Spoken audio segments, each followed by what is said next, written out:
Assalamualaikum warahmatullahi wabarakatuh. Halo semuanya, saya Mustafa Reza Raihansin. Selamat datang di Guru Bindo.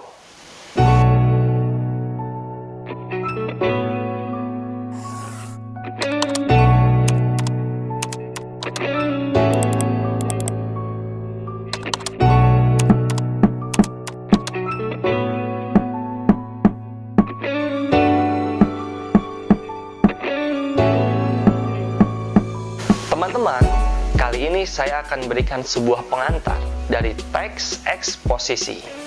Sebelum kita masuk ke materi, saya memiliki sebuah pertanyaan. Silakan pikirkan jawabannya 5 detik. Pertanyaannya adalah, kenapa kita harus belajar teks eksposisi?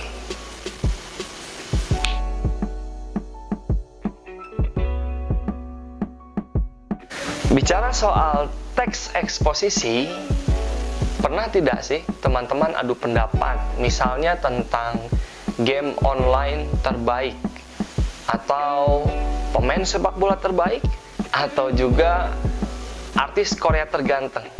Nah, teman-teman, kalau kita bicara soal pendapat, nah, di teks eksposisi lekat dengan pendapat pribadi. Jadi, apa itu teks eksposisi?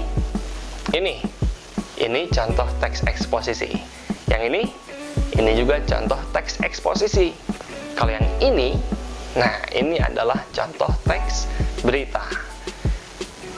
Oke, teman-teman, kata kunci dari teks eksposisi adalah pendapat pribadi dan opini.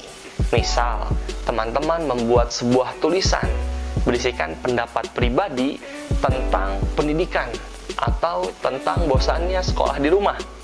Nah, itu juga bisa termasuk teks eksposisi. Teks atau wacana merupakan kumpulan-kumpulan dari paragraf.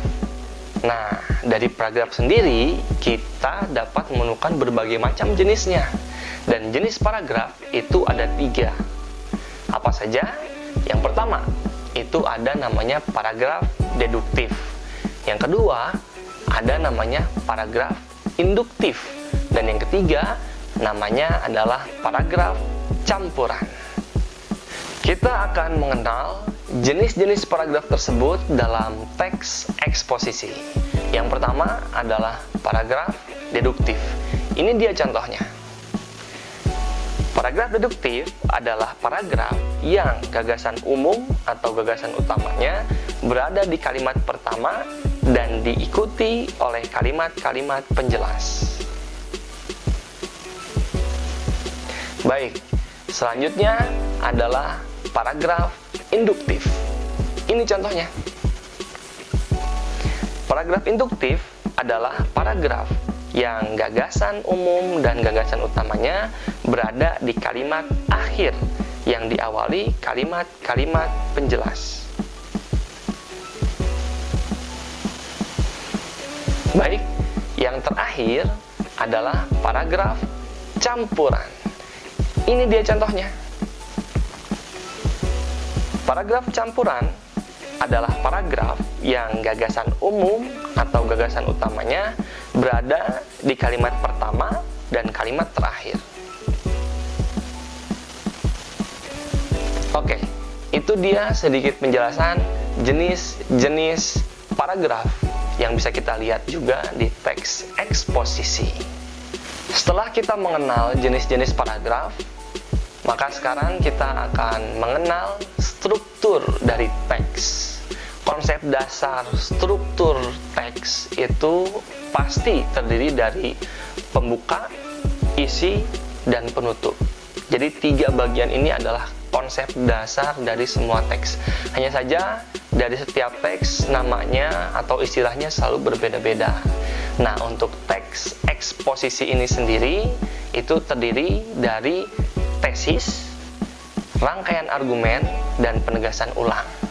Nah, teman-teman, agar kita mudah memahami struktur teks eksposisi, jadi saya akan menampilkan sebuah opini yang bersumber dari jawapos.com berjudul Solusi Pembelajaran Tatap Muka Bergantung Komitmen Daerah orang tua oleh Henderman.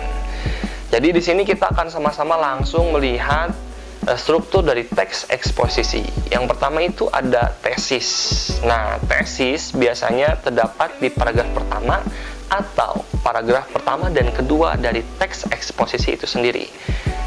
Tesis merupakan pengenalan isu, masalah, atau pandangan umum penulis. Nah, nanti bisa dilihat saja teman-teman langsung eksplorasi materi sendiri. Nah, kemudian selanjutnya ada rangkaian argumen. Ini biasanya merupakan isi dari teks eksposisi itu. Intinya dijabarkan, dipaparkan pendapat pribadi yang diperkuat oleh fakta, sumber, atau referensi.